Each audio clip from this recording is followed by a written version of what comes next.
بسم اللہ الرحمن الرحیم۔ ہم نے پچھلی مرتبہ سورہ ہجر کا آغاز کر دیا تھا۔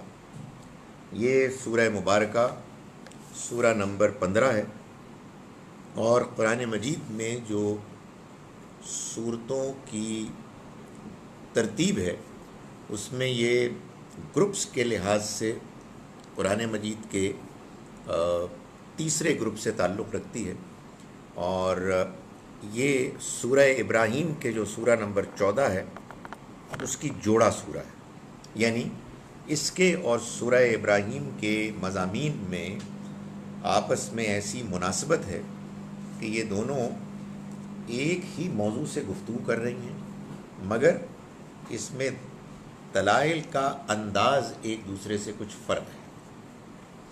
اس کی ہم نے پہلی 9 آیات پڑھ لی تھی، اور ان میں اللہ تعالیٰ نے جو بات بیان کی وہ یہ تھی کہ وہ لوگ کہ جو انکار پر اڑے ہوئے ہیں، یہ وہ لوگ ہیں کہ جو آج نہیں تو کل اس بات کی خواہش کریں گے کہ اے کاش کہ یہ مسلمان ہوتے، یہ حقیقت کو مان لیتے، مگر ہوا یہ کہ یہ دنیا کے اسباب، اس کی ظاہری ترقی، اس میں جو کچھ ان کے لیے اپنے آپ کو مشغول رکھنے کا امکان موجود ہے، اس میں اس حد تک آگے بڑھ گئے ہیں کہ ان کے لیے صحیح بات کو سمجھنے کے لیے میلان اب موجود نہیں ہے۔ اللہ تعالیٰ یہ بات بار بار بتا رہے ہیں کہ اس طرح کی وہ ساری قومیں کہ جو اس سے پہلے آئیں، جن کے پاس اللہ نے اپنے رسولوں کو بھیجا، جب انہوں نے انکار کر دیا تو پھر انہیں اللہ کے عذاب سے کوئی نہیں بچا سکا۔ یہ عذاب کب آئے گا؟ قرآن نے یہ بات واضح کی ہے کہ عذاب اس وقت آئے گا کہ جب اللہ کے ہاں جو وقت مقرر ہے وہ آ پہنچے گا۔ وہ وقت نہ تو کم ہو سکتا ہے، مدت نہ تو اپنے معین وقت سے پہلے واقعہ ہو سکتا ہے، نہ یہ مؤخر ہو سکتا ہے۔ اور اللہ تعالیٰ نے یہ بھی بات بیان فرمائی کہ یہ جو فرشتوں کے آنے کا مطالبہ کر رہے ہیں کہ ان کو نظر آئیں گے تو وہ مانیں گے، تو یہ بات جان لیں کہ جب فرشتے آ جائیں گے تو اس کے بعد ان کے لائے ہوئے عذاب کو کوئی ٹال نہیں سکے گا۔ اور پھر یہ بتایا کہ یہ جو انہوں نے انکار کیا ہے، یہ اصل میں انکار جانتے بوجھتے یہ انہوں نے کیا ہے۔ ان کو معلوم ہونا چاہیے کہ اللہ نے ان کی ہدایت کے لیے اپنا پیغام بھیجا۔ اس پیغام کو اللہ تعالیٰ فرما رہے ہیں الذکر۔ یہ پیغام وہ پیغام ہے کہ اللہ نے جس کی حفاظت کا ذمہ لیا ہوا ہے۔ یہ آیہ مبارکہ ہے کہ جس پر ہم نے پچھلی مرتبہ کے سبق کو مکمل کیا، ختم کیا۔ میں نے اس آیت کو آج دوبارہ وہیں سے میں شروع کر رہا ہوں۔ فرمایا کہ انا نحن نزلنا الذکر وانا لہ لحافظون۔ ہم ہی ہیں کہ جنہوں نے اس الذکر یاد دہانی کو نازل کیا، اور ہم ہی اس کی حفاظت کرنے والے ہیں۔ یہ بیان تقریباً وہ بیان ہے کہ جو اللہ تعالیٰ سورہ مائدہ میں فرماتے ہیں کہ اللہ نے نبی صلی اللہ علیہ وسلم کو فرمایا کہ اللہ یعصمک من الناس، وہ آپ کو لوگوں کی شرارت، ان کے خطرات سے محفوظ رکھے گا۔ یعنی آپ اپنا کام کیے چلے جائیں، آپ کو آپ کے کام کے کرنے میں، پیغام کے پھیلانے میں، بات کے پہنچانے میں کوئی رکاوٹ نہیں کھڑی کر سکے گا۔ رکاوٹ کھڑی نہیں کر سکے گا مطلب ہے کہ تکلیفیں پہنچائیں گے، مذاق کریں گے۔ اللہ نے جو ان کو آزادی دی ہے اس آزادی کا وہ غلط استعمال کریں گے، لیکن پیغام کے پہنچانے کا جہاں تک معاملہ ہے، اللہ تعالیٰ اس میں کسی رکاوٹ کو مؤثر نہیں ہونے دے گا، ایفیکٹو نہیں ہونے دے گا۔ یہی بات ہے کہ جو یہاں قرآن مجید کے بارے میں بیان کی جا رہی ہے کہ انا نحن نزلنا الذکر وانا لہ لحافظون، ہم ہی ہیں کہ جنہوں نے اس الذکر، اس یاد دہانی کو نازل کیا، اور ہم ہی اس کی حفاظت کریں گے۔ یعنی کہنے کا مقصد یہ ہے کہ اے پیغمبر، آپ نے تو اس کی خواہش نہیں کی تھی کہ یہ لوگ آپ پر اعتراض کر رہے ہیں، یہ پیغام ہم نے آپ کے اوپر اہتمام کے ساتھ نازل کیا، یہ ہمارا فیصلہ تھا کہ ہم آپ تک اس پیغام کو پہنچائیں۔ اس میں آپ کی طرف سے کوئی اس کے لیے مطالبہ نہیں تھا کہ جس پر یہ لوگ آپ پر اعتراض کریں۔ ہم نے یہ فیصلہ کیا اور ہم ہی اس بات کو آخری حد تک ممکن بنائیں گے کہ یہ محفوظ رہے اور اس پیغام کا لوگوں تک پہنچنا ممکن ہو جائے۔ یہ اس آیہ مبارکہ کا موقع و محل ہے۔ سورہ ہجر 15 سورہ آیت نمبر 9۔ اس آیہ مبارکہ کا یہ جو سیاق ہے، اس کے علاوہ اس کی حیثیت بڑی غیر معمولی ہے دین کے پریزنٹیشن کے پوائنٹ آف ویو سے بھی۔ اللہ نے یہ بات بیان فرمائی ہے، اور غالباً اسی کے بارے میں، قرآن مجید ہی کے بارے میں یہ بات بیان فرمائی ہے، اس لیے کہ قرآن مجید کے علاوہ کسی اور کلام کے لیے اللہ کو اس بات کے بیان فرمانے کی ضرورت پیش نہیں آئی۔ پچھلے کلام آتے تھے، لوگوں تک ان کو پہنچایا جاتا تھا، لوگ اس کو مانتے تھے، لوگ انکار کرتے تھے، بعض لوگ پیغام کو بدلنے کی کوشش کرتے، بدل دیتے، سیاق سباق سے ہٹا دیتے، اس کی ترتیب الٹ پلٹ کر دیتے۔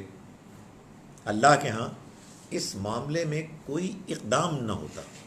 اس کی وجہ یہ ہے کہ اللہ کے ہاں ایک اور ارینجمنٹ ہوتی کہ اس کے پیغام کے ساتھ، کہ جو موجود ہوتا، تورات موجود تھی، زبور، انجیل، لیکن اللہ نے اس کے ساتھ پیغمبروں کا سلسلہ جاری رکھا۔ اس قرآن مجید کے بعد چونکہ اللہ کی طرف سے یہ اعلان ہو گیا کہ اب کسی پیغمبر کو نہیں آنا، اس وجہ سے یہ ضروری ہوا کہ اللہ تعالیٰ اس بات کا فیصلہ کریں کہ یہ پیغام اب بدل نہیں سکتا۔ اس وجہ سے اللہ نے اس کے محفوظ رہنے کا بندوبست کیا۔ اس پیغام کے بارے میں یہاں جو لفظ استعمال ہوا ہے وہ ہے الذکر، یعنی یہ بتا دیا کہ یہ اصل میں وہ پیغام ہے کہ جو ہمارے پاس پہلے سے جو حقیقتیں موجود ہیں، جن کو ہم جانتے ہیں، لیکن ہم ان سے غفلت برتتے ہیں، ہم انہیں نظر انداز کرتے ہیں، اگنور کرتے ہیں۔ یہ پیغام ہمیں ریمائنڈ کراتا ہے، یاد دہانی کراتا ہے۔ اس کو اللہ تعالیٰ فرماتے ہیں ہم ہی نے نازل کیا اور ہم ہی اس کی حفاظت کریں گے۔ اس کی حفاظت کا ذمہ اللہ نے کیسے لیا؟ اللہ تعالیٰ دنیا میں جو کام بھی کرتے ہیں قانون ضابطے کے مطابق کرتے ہیں۔ اللہ نے انسانوں کو انوالو کیا کہ وہ اس کلام کو محفوظ کریں۔ چنانچہ یہ کلام لکھ بھی لیا گیا، لیکن لکھنے سے زیادہ بڑھ کر یہ یاد کیا گیا۔ انسانوں کی میموری میں بہت بڑی تعداد میں لوگوں نے اس کو پورے کے پورے کو یاد کر لیا، اور پوری مسلمان امت اس کے کسی نہ کسی حصے کو یاد کر کے اپنے ذہن میں محفوظ کیے ہوئے ہے۔ یہ عمل پہلے دن سے اب تک چلا آ رہا ہے، اور قرآن مجید کی ترتیب بھی اسی طرح سے محفوظ چلی آ رہی ہے۔ چنانچہ اللہ نے مسلمانوں کے کمپلیٹ ایگریمنٹ، جس کو آپ اجماع کہتے ہیں، اس کو اس پر انشور کیا کہ وہ اس پر متفق ہوں، اور ساتھ ہی ساتھ وہ کانٹینیوسلی، بغیر انٹرپشن کے، بغیر کسی انقطاع کے، وہ تب سے لے کر اب تک چلا آ رہا ہے۔ چنانچہ جب یہ دونوں چیزیں ایک ساتھ موجود ہوں، ایک جانب سب کا اتفاق ہو، اور پھر وہ اتفاق پہلے دن سے بعد کی نسلوں میں جاری و ساری ہو جائے، تو پھر اس کے بارے میں شبے کی کوئی گنجائش نہیں رہتی کہ اس میں کوئی رد و بدل یا کوئی تبدیلی ہوئی ہے یا ہو سکتی ہے۔ ظاہر ہے ادھر ادھر کی کوئی خبریں کہ جو کو بندے بولتے ہیں اور ان کو نوٹ کر کے بیان کرتے ہیں، ان کی کوئی حیثیت نہیں ہوتی۔ اتنے بڑے پیمانے پر اس ارینجمنٹ کے بعد یہی اہتمام اللہ تعالیٰ نے جیسے کہ قرآن کے بارے میں کیا ویسے ہی سنت کے بارے میں کیا، جو اصل میں آپ یوں سمجھیے کہ قرآن ہی سے پھوٹی ہوئی وہ روایت ہے، قرآن ہی سے نکلی ہوئی، ایمرج کی ہوئی روایت ہے کہ جس میں نبی اکرم صلی اللہ علیہ وسلم نے دین کے انہی اعمال کو، ٹریڈیشنز کو کہ جو پہلے سے چلے آ رہے تھے ابراہیم علیہ السلام کے زمانے سے اور ان سے بھی پہلے سے، ان کو بھی اپنے عمل کے ذریعے سے مسلمان امت کو منتقل کیا، اور سب کے سب نے اس کو ریسیو کیا، اور وہ بھی تب سے لے کر اب تک بغیر کسی اختلاف کے اور بغیر کسی گیپ کے چلے آ رہے ہیں۔ قرآن مجید نے حضور کو پابند کیا کہ آپ ابراہیم علیہ السلام کے دین کو اختیار کریں، آپ نے نماز پڑھی، آپ نے زکوٰۃ کا اہتمام کیا، حج، عمرہ، روزہ وغیرہ وغیرہ، یہ سب بھی دین کا حصہ بن کے شامل ہو گئے، اور یوں نبی اکرم صلی اللہ علیہ وسلم سے ملا ہوا دین کہ جو دنیا والوں تک پہنچانا مقصود تھا، اس کو اللہ تعالیٰ نے محفوظ کر لیا۔ تو قرآن مجید کی حفاظت میں در حقیقت اس دین کی حفاظت آپ شامل ہے۔ ایک آدھ جملہ اس چیز سے متعلق ہے کہ اس کے علاوہ حضور صلی اللہ علیہ وسلم کی زندگی کو بہت سے لوگوں نے آبزرو کیا، ان میں سے بعض نے اس کو وربلی آگے پہنچایا، ہو سکتا ہے ایک آدھ نے کچھ لکھ بھی دیا ہو، اور یہ کہیں تیسری صدی میں آ کر ان کو کمپائل کیا گیا، جس کو ہم حدیث کہتے ہیں۔ یہ دین کے بارے میں بڑی غیر معمولی معلومات ہے، مگر یہ معلومات اس اصل دین کا فٹ نوٹ ہے، اس کی وضاحت ہے، اس میں جو کچھ بیان ہوا ہے اسی سے انفرنسز ڈرا کی گئی ہیں، کوئی نئی چیز نہیں ہے۔ جو اصل دین ہے وہ قرآن اور سنت میں پہلے دن سے اب تک بغیر کسی انقطاع گیپ کے محفوظ ہے۔ یہ بات اللہ تعالیٰ نے مکی دور میں اس موقع پر بیان فرما دی کہ ہم نے اس یاد دہانی کو نازل کیا، کسی کے کہنے پر، کسی کی فرمائش پر نہیں، بلکہ ہمارا فیصلہ تھا اور ہم ہی اس کی حفاظت کریں۔ پچھلی نشست میں میں نے آپ سے سوال اٹھایا تھا، جی اس وقت جو کہ آپ نے کہا تھا، میں ریفرنس دے کے ابھی آپ کو یہ کہ آیت 6 اور 7 سے میں اس کی ریفرنس آپ سے پوچھ رہا تھا لاسٹ میں، کہ جہاں اعتراض کیا گیا تھا نا کہ یہ تو خفتی ہے جس میں یہ ذکر اترا ہے، جی اور فرشتے کیوں نہیں اتار دیے گئے ہیں، اس کے جواب میں بھی تو یہ بالکل ٹھیک ہے۔ یعنی سیاق میں ایسا بھی ہے کہ یہ جو اعتراض کیا جا رہا ہے کہ یہ کہاں سے یہ پیغام آ گیا اور یہ کیسے اس کی ہوگی، اس کو بھی بیان کیا جا رہا ہے کہ یہ حفاظت ہم کریں گے، اور اگر تم نے ان پر کہ جن کے اوپر یہ ذکر نازل ہوا ہے ان کے بارے میں یہ ناشائستہ تبصرہ کیا ہے، تو یہ تم اس یاد دہانی کو پڑھ کر جان لو کہ تمہاری بات کتنی بے بنیاد ہے۔ تو یہ بات آپ کی صحیح ہے کہ وہاں بھی لفظ الذکر ہے اور یہاں بھی الذکر ہے، اور جب یہ دونوں ایک ساتھ سیاق سباق میں آگے پیچھے آئیں، اس سے مراد وہی الذکر، وہ جس کا پیچھے ذکر ہوا ہے، ہم ہی نے اس کو نازل کیا ہے، یہ خود سے انہوں نے اپنے لیے کوئی تصنیف نہیں کیا، کوئی گڑھا نہیں ہے۔ خطاب ایسے ہے نا کہ ہے وہ شخص جس پہ یہ ذکر اترا ہے، ہاں یہ ان کا اعتراض تھا، اس کے جواب میں یہ کہا گیا ہے کہ نہیں، ہم نے کیا ہے، یعنی انہوں نے اپنی طرف سے کوئی اس کا اہتمام نہیں کیا کہ ان کو حاصل ہو، بلکہ یہ ہماری جانب سے ان کو ملا ہے۔ وَلَقَدْ أَرْسَلْنَا مِن قَبْلِكَ فِي شِيَعِ الْأَوَّلِينَ، اور ہم نے بھیجا آپ سے پہلے بھی بہت سی قوموں پر جو پیچھے گزر چکی، یعنی ایسا بھی نہیں ہے کہ یہ پیغام کوئی آپ ہی پر پہلی مرتبہ اترا ہے کہ جس کو سن کر، جس کو جان کر یہ لوگ اتنے زیادہ رد عمل کا شکار ہو گئے ہیں اور اجنبیت کا اظہار کر رہے ہیں۔ یہ تو ہمارے ہاں پہلے بھی ہوتا رہا ہے، پچھلے گروہوں میں بھی ہم نے آپ سے پہلے اسی طرح سے اپنے پیغمبروں کو بھیجا۔ وما یأتیہم بالرسول، اور ہم نے نہیں بھیجے کوئی رسول الا کانوا بہ یستہزئون، مگر یہ کہ ان کا وہ مذاق اڑاتے رہے، یعنی وہ قومیں جن کے پاس وہ رسول گئے وہ ان کا مذاق اڑاتی رہی. تو اس کا مطلب یہ ہے کہ اے پیغمبر آپ اس بارے میں پریشان نہ ہوں، یہ کوئی نئی بات نہیں ہے، لوگ ایسا کرتے ہی ہیں، یعنی یہ طریقہ پہلے سے چلا آ رہا ہے.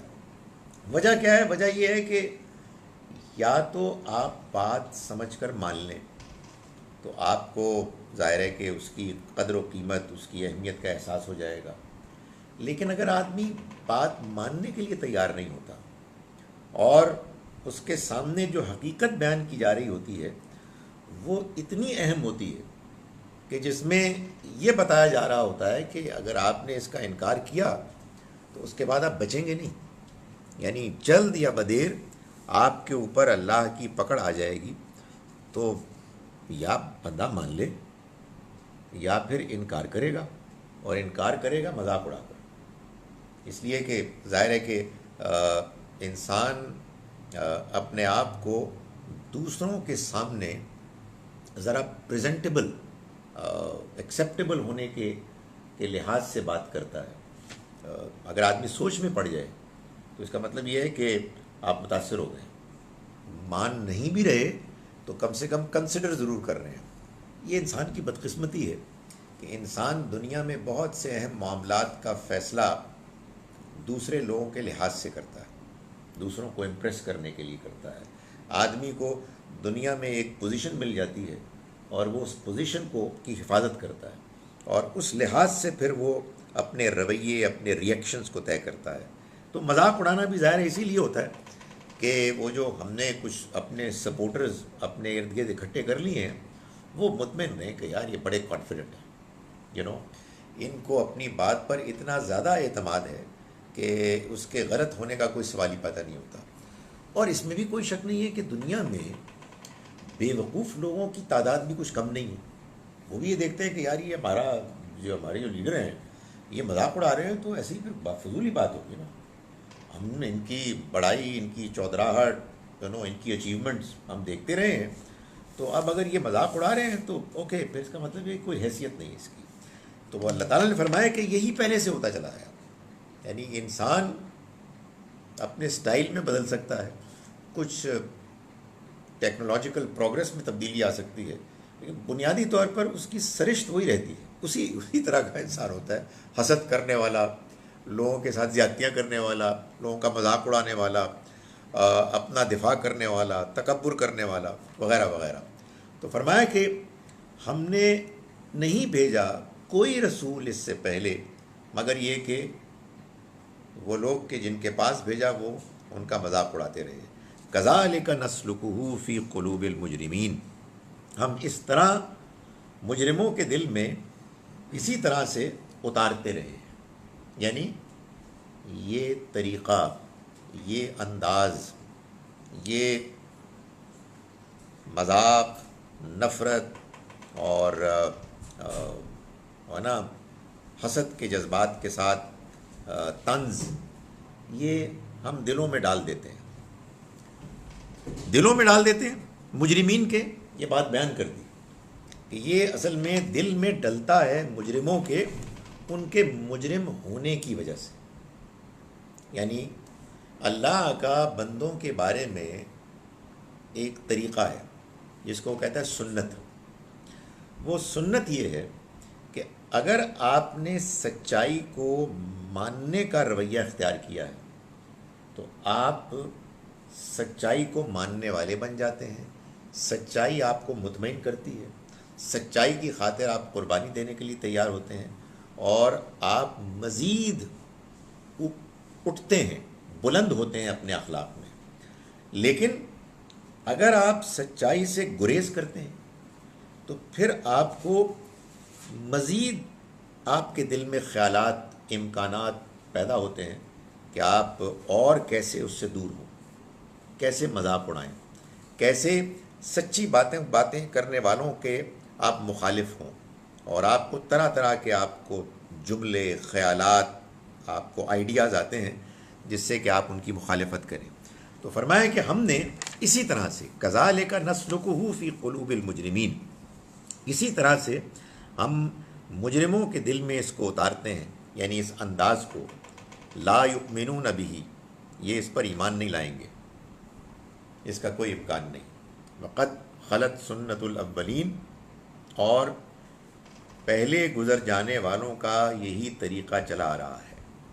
یہ بات قرآن مجید نے بالکل واضح کر دی ہے کہ اللہ کے دین پر ایمان، سچا ایمان، وہی لوگ لا سکتے ہیں کہ جو اپنے اخلاق میں اچھے ہیں، جو سچے ہیں، جو اس دنیا میں جو انسان کو اللہ نے پیدائشی طور پر اچھائی کا ایک میلان، رجحان دیا ہوا ہے، اس کی قدر کرتے ہیں اور برائی سے اپنے آپ کو بچاتے ہیں.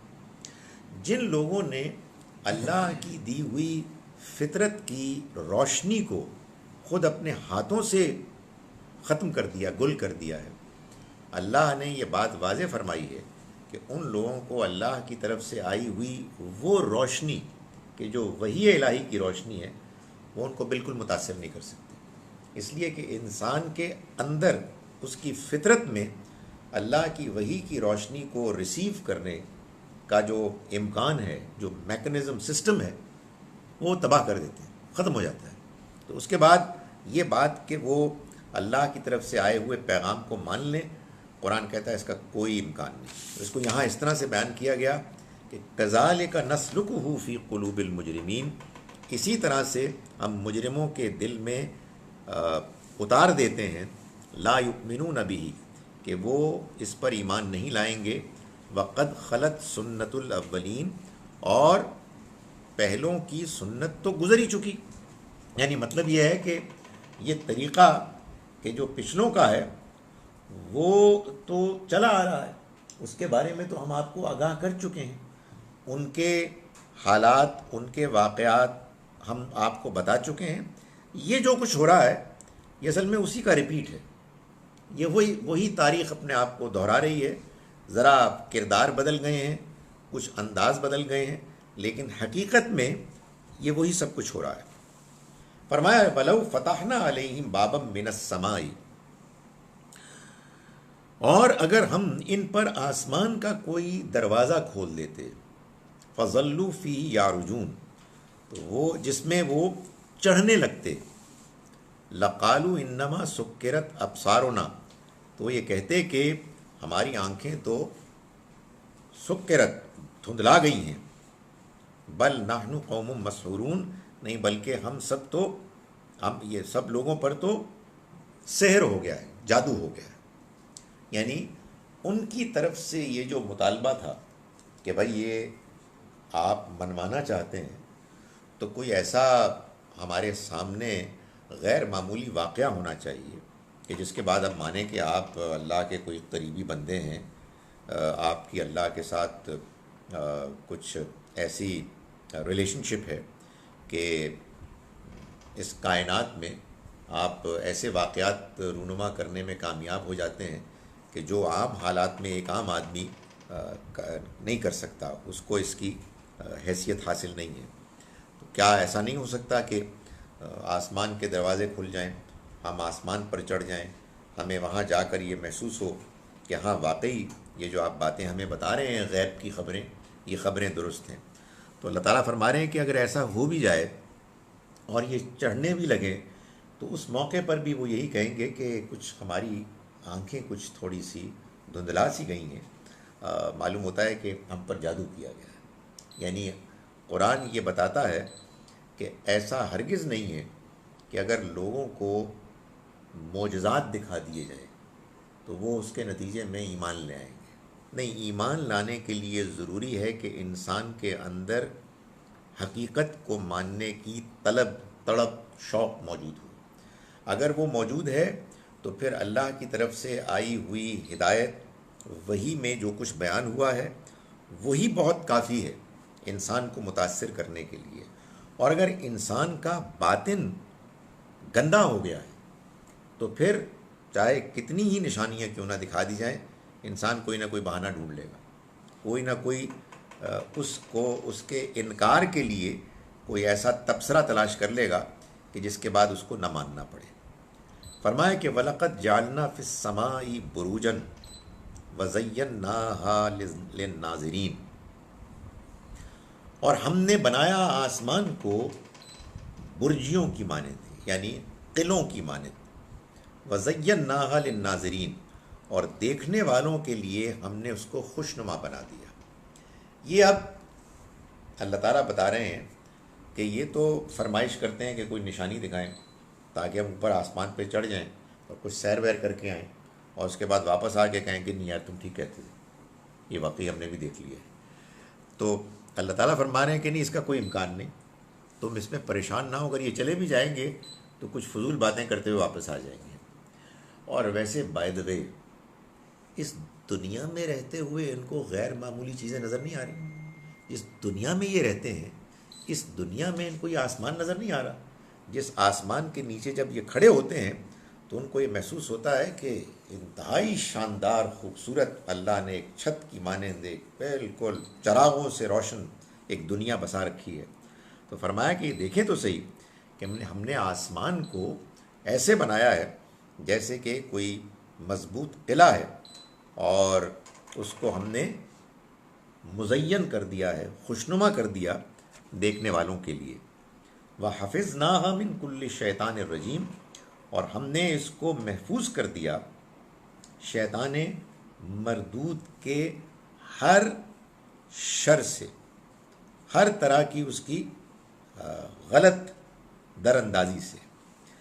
یہ دو باتیں بیان کی گئیں، ایک تو آسمان کی خوشنمائی، اس کا متاثر کن ہونا، اور پھر ساتھ ہی ساتھ یہ بتا دیا کہ یہ آسمان وہ جگہ ہے کہ جس کو اللہ تعالیٰ نے اس کی حفاظت کا بھی اہتمام کیا ہے، اور یہ حفاظت اس نے ان شیاطین سے کی ہے کہ جو اللہ کے نظام میں گڑبڑ پیدا کرنے کی کوشش کرتے ہیں۔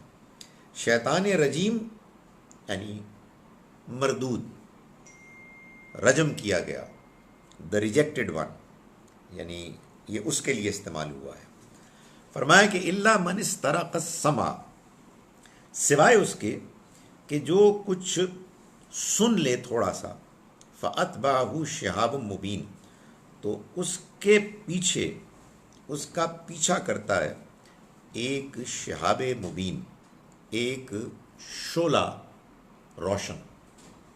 یہ غالباً وہی چیز ہے کہ جس کو کہ ہم شہاب ثاقب کہتے ہیں، کہ ہم آسمان کو دیکھتے ہیں اور بعض اوقات شہاب ثاقب ہم کو نظر آتے ہیں۔ اللہ تعالیٰ نے یہ بتایا ہے کہ یہ ان شیاطین کے لیے، جنات کے لیے اللہ کی طرف سے مار بھگانے کا اہتمام ہے، کہ جو بعض اوقات وہ انفارمیشن کہ جو اصلاً فرشتوں ہی کو حاصل ہو سکتی ہے، اور وہی فرشتے ہیں کہ جو زمین پر اللہ کی طرف سے وہ معلومات، وہ فیصلے لے کر آتے ہیں جن کے نتیجے میں دنیا کے کام کاج چلتے ہیں، کس کو کہاں پیدا ہونا ہے، کس کو کہاں مرنا ہے، کس کے ساتھ کیا معاملہ ہونا ہے، یہ آسمان سے فیصلے ہوتے ہیں۔ لیکن معلوم یہ ہوتا ہے کہ جیسے ہم انسان ہیں دنیا میں، چاہیں تو اللہ کی بات مانیں اور چاہیں تو نافرمانی کریں، بالکل اسی طرح سے جنات کے ہاں بھی یہ اختیار موجود ہے، اور چونکہ ان کی پہنچ ہے، وہ اپنی ساخت، اپنے امکانات کے لحاظ سے آسمان کے کنارے تک اس حد تک پہنچ سکتے ہیں کہ جہاں یہ فیصلے اللہ کی طرف سے نیچے آتے ہیں، تو بعض اوقات وہ اپنے اس منفی رجحان، شرارت کی وجہ سے اس کی کوشش کرتے ہیں کہ وہ کچھ انفارمیشن لیں۔ تو قرآن مجید نے بتایا کہ اللہ نے ان مردود شیطانوں کے لیے اس کا بندوبست کیا ہوا ہے کہ جب وہ ایسا کرتے ہیں تو ان کے پیچھے شہاب ثاقب آتا ہے۔ اور یہ جو شہاب ثاقب ہے، یہ تو جو سائنٹیفک چیزیں ہیں اس کے مطابق it is not that far away. یہ شہاب ثاقب جب گرتا ہے، ٹوٹتا ہے، تو یہ اتنے لائٹ ایئر دور نہیں ہوتا، تو جہاں تک تو ٹھیک ہے۔ لیکن جس کی وسعت آسمان کی، جہاں پہ یہ فیصلے ہو رہے ہیں، جو کہ کوہ معمول کے ایک حد ہے جو آپ نے لاسٹ ٹائم بتایا تھا، اس سے آگے کوئی نہیں جا سکتا، تو وہ وہاں تک تو یہ نہیں پہنچتے۔ دیکھیے بات یہ ہے کہ ایک تو یہ ہمیں نہیں معلوم ہے کہ اللہ تعالیٰ کے ہاں جو چیزیں اوپر سے نیچے آتی ہیں اس کا ڈسٹنس ہم سے کتنا ہے. یہ تو ظاہر ہے کہ ہم تو بہت تھوڑا جانتے ہیں. وہ کہاں انٹرسیپٹ کرنے کی کوشش کرتے ہیں, کہاں ان کو مار بھگانے کی کوشش کی جاتی ہے, وہ بہت قریب بھی ہو سکتے ہیں, بہت دور بھی ہو سکتے ہیں. اس کا بھی ایک امکان ہے کہ جس کو ہم شہاب ثاقب کہتے ہیں, ان کا ایک حصہ ہے کہ جو اس مقصد کے لیے استعمال ہوتا ہے, اور بقیہ حصہ ویسے ہی جیسے ایک نیچرل فینومینن کے طور پر ہوتا ہے. یہ تفصیل ہم نہیں جانتے. جیسے مثال کے طور پر یہ بات ہے نا کہ زلزلے آتے ہیں, سیلاب آتے ہیں. یہی زلزلے, یہی سیلاب آئے اللہ کی طرف سے بعض رسولوں کی قوموں پر عذاب نازل کرنے کے لیے, اور یہ بھی ہے کہ بس آ جاتے ہیں. کوئی ضروری تو نہیں ہے کہ ہر سیلاب جو ہے کوئی عذاب ہو. تو بالکل اسی طرح سے یہاں بھی جو بات بیان کی جا رہی ہے وہ یہ ہے کہ اللہ نے اس آسمان کو جس کو تم دیکھ رہے ہو اس کو ایک قلعے کی مانند بنایا ہے, اور اس قلعے میں جیسے تمہارے قلعے ہوتے ہیں پہرے دار بھی بٹھائے ہوئے ہیں. یہ پہرے دار وہ پہرے دار ہیں کہ جو اگر کوئی چور چوری کرنے کے لیے قریب آئے اس کو مار بھگاتے ہیں. یہ ظاہر ہے کہ اس دنیا کی خبر ہے کہ جس دنیا کو ہم نے دیکھا ہی نہیں. اس میں جو معلومات ہم کو ملی ہے وہ یہ ہے کہ اس دنیا میں اللہ کی طرف سے جو پیغام آتا ہے اس پیغام کو یہ جنات کہیں اوریجن سے حاصل نہیں کر سکتے, اچک نہیں سکتے. یہ ان کا یعنی لے کر دنیا میں آنا اور پھر لوگوں کو کمیونیکیٹ کرنا, یہ لوگوں کا, انسانوں کا دھوکہ ہے. کوشش ضرور کرتے ہیں, اور کوشش جب کرتے ہیں تو ان کو مار بھگایا جاتا ہے. کیا یہ بات اس ایرا اسپیسیفک نہیں ہے کہ جس پر قرآن نازل ہو رہا تھا, کیونکہ اس کی کچھ انڈرسٹینڈنگ جو ایک دفعہ اسی طرح گزرتے ہوئے کچھ بنی تھی وہ یہ تھی کہ جب قرآن کا نزول ہو رہا تھا تو اس وقت یہ خیال تھا کہ کچھ جس طرح اسٹینڈنگ ورسز ہیں, جس طرح کچھ شیطانوں کے جسے آپ کہتے ہیں کہ وہ کچھ خبریں لیتے تھے اس وقت, تو اس وقت یہ نظام یہ انتظام کیا گیا کہ وہ یہ خبریں نہ لے سکیں, یا یہ ہمیشہ کے لیے نہیں. دو چیزیں ہیں. ایک تو یہ کہ قرآن مجید کے نزول کے زمانے میں تو قرآن سے یہ معلوم ہوتا ہے کہ یہ پہرے اتنے سخت ہو گئے تھے کہ وہ قریب بھی نہیں آ سکتے تھے.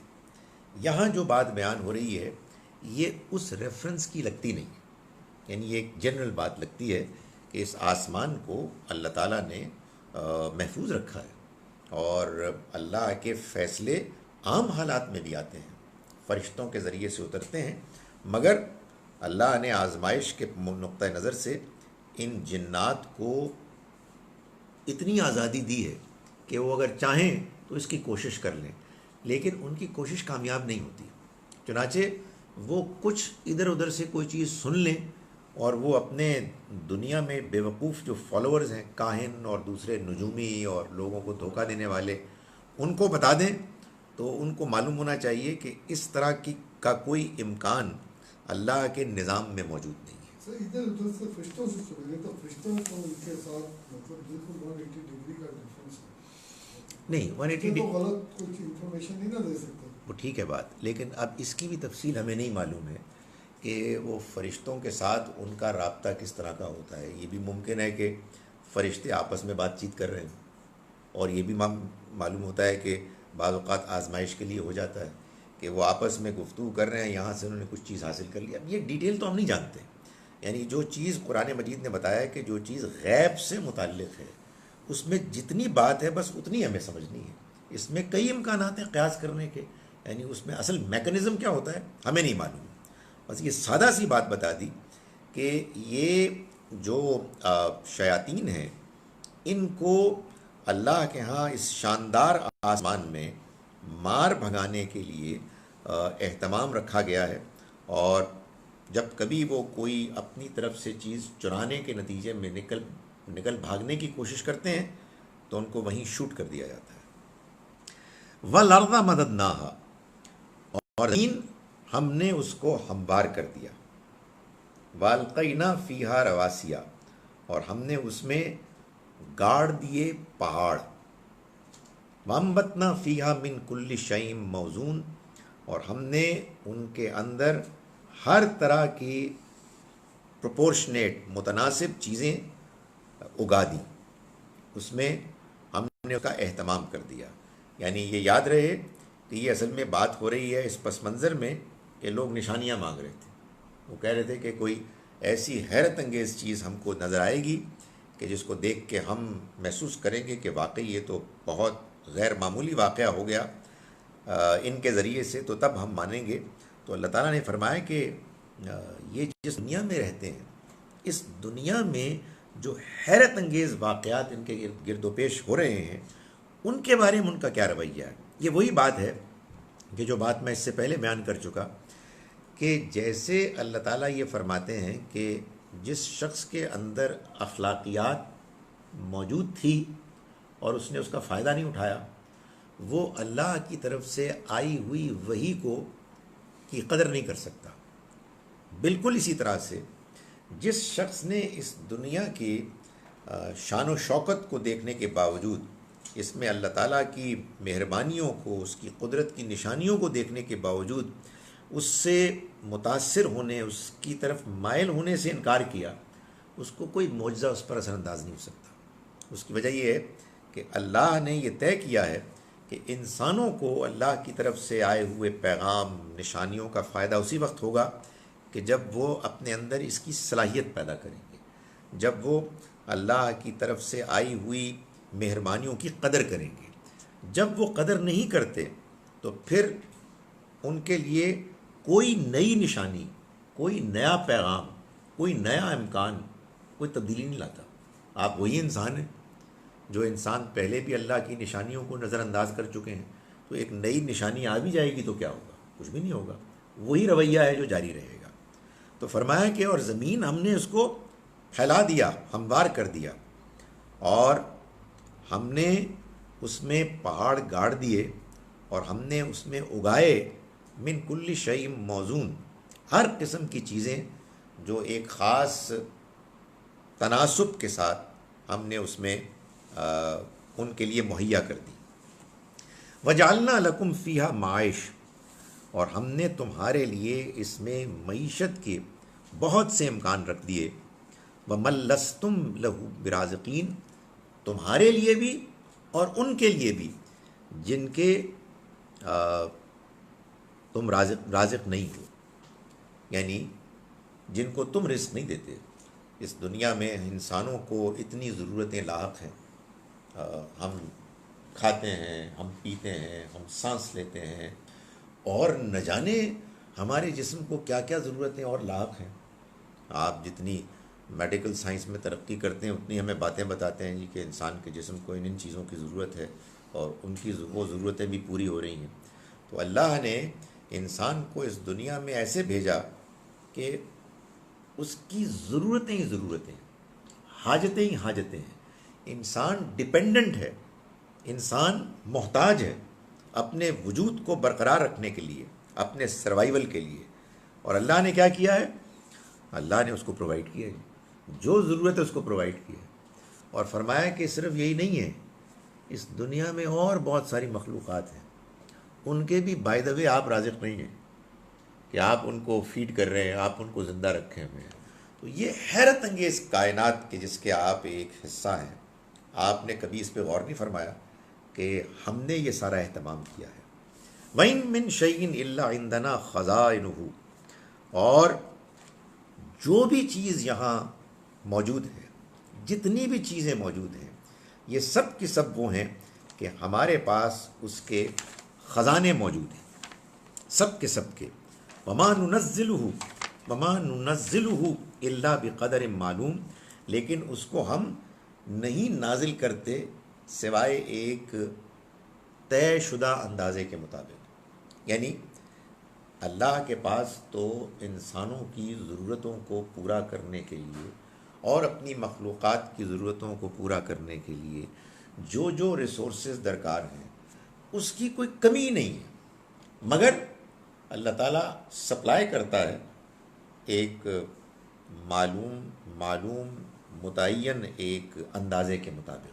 جیسے مثال کے طور پر ہمیشہ جب بھی بات ہوتی ہے معیشت کی تو یہ چیز سامنے آتی ہے کہ کچھ لوگوں کے پاس وسائل زیادہ ہیں، کچھ لوگوں کے پاس وسائل کم ہیں۔ اللہ جو اس پوری کائنات کا خالق مالک ہے، اس کے لیے کوئی مشکل ہی نہیں تھی کہ وہ جو لوگ غریب ہیں ان کو غریب نہ رکھے، ان کے وسائل، ان کو بھی اسباب وسائل دے اور ان کی ضرورتیں پوری کر دے۔